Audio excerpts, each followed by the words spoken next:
முட்டை பிரியாணி வீட்டில் எப்படி செய்யறதுன்னு பார்க்கலாங்க. ரொம்ப ஈஸியாக இது செய்யலாங்க. 3 முட்டை வேக வச்சு எடுத்துக்கிட்டேன். ஒரு ஃப்ரை பேனில் 3 ஸ்பூன் எண்ணெய் விட்டுக்கிட்டேங்க. எண்ணெய் நல்லா காஞ்சதும் அடுப்பை ஸ்லோ பண்ணிவிடுங்க. 1 ஸ்பூன் மிளகாத்தூள் எடுத்துக்கிட்டேங்க, தனி மிளகாத்தூள். கரம் மசாலா 1/2 ஸ்பூன், சால்ட்டு கொஞ்சம், மஞ்சத்தூள் சேர்த்து நல்லா மிக்ஸ் பண்ணிவிடுங்க. முட்டையை வேக வச்சதை போட்டுக்கங்க. கத்தியால் லேசாக கீறிடுங்க 2 பக்கம். அப்போ தான் காரம் உள்ளே நல்லா இறங்கும். இது மாதிரி ஃப்ரை பண்ணி வச்சுடுங்க தனியாக. ஒரு குக்கரை அடுப்பில் வச்சுக்கிட்டேங்க. 2 ஸ்பூன் நெய் விட்டுக்கிட்டேன்.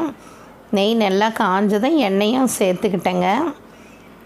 3 ஸ்பூன் எண்ணெய் சேர்த்துக்கிட்டேன். சோம்பு, பட்டை, அன்னாச்சிப்பூ, கிராம்பு, பிரிஞ்சி இலை எல்லாம் சேர்த்துக்கிட்டேங்க. நல்லா பொரிஞ்சதும் வெங்காயத்தை 2 எடுத்து நீல வாக்கில் கட் பண்ணி வச்சுக்கோங்க. வெங்காயத்தை சேர்த்துக்கிட்டேங்க. மெலிசாக நீளமாக கட் பண்ணிக்கோங்க.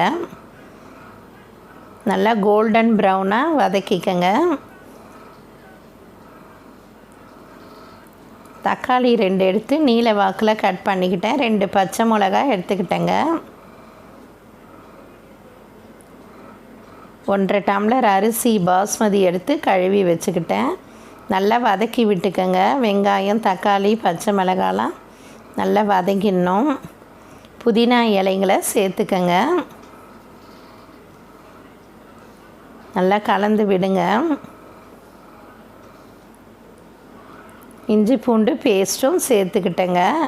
2 ஸ்பூன் தயிர் சேர்த்துக்கங்க. இது காரம்லாம் ரொம்ப தெரியாது, ரொம்ப டேஸ்ட்டாக இருக்கும். மஞ்சத்தூள் 1/2 ஸ்பூன் சேர்த்துக்கிட்டேன். கரம் மசாலா 1 ஸ்பூன், மிளகாத்தூள் 1 ஸ்பூன் சேர்த்துக்கிட்டேங்க. நல்லா வதக்கி விட்டுக்கங்க.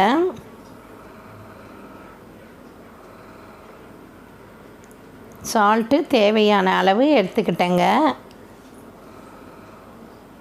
1/2 டம்ளர் அரிசின்றதால 3 டம்ளர் 4 டம்ளர் தண்ணி வச்சேங்க. 600 ml வச்சுக்கிட்டேன். நல்லா தண்ணி கொதிக்கணுங்க. தண்ணி கொதிக்கிறதுக்கு முன்னே அரிசி சேர்த்துடாதீங்க. உதிரியாக பளபளப்பாக இருக்கும். அதனால் நல்லா தண்ணி கொதித்ததும் அரிசி சேருங்க. நல்லா கலந்து விடுங்க. லெமன் வேணுன்றவங்க சேர்த்துக்குங்க.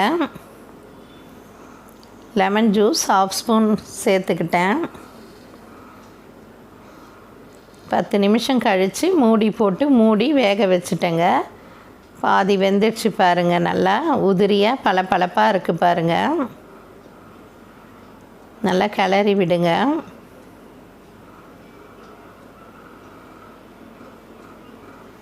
மூடி வச்சுடுங்க. இன்னும் ஒரு 10 நிமிஷம் கழித்ததும் திறந்து பாருங்கள். நல்லா பிரியாணி வெந்துடுச்சு. ஃப்ரை பண்ணி வச்சுருக்க முட்டைங்களை சேர்த்துக்கங்க. மசாலாவோடு பார்க்குறதுக்கு ரொம்ப நல்லா இருக்குது பாருங்கள். சாப்பிடும்போது கலந்து சாப்பிடுங்க. புதினா, கொத்தமல்லி இலைங்களை தூவிக்கிட்டேங்க.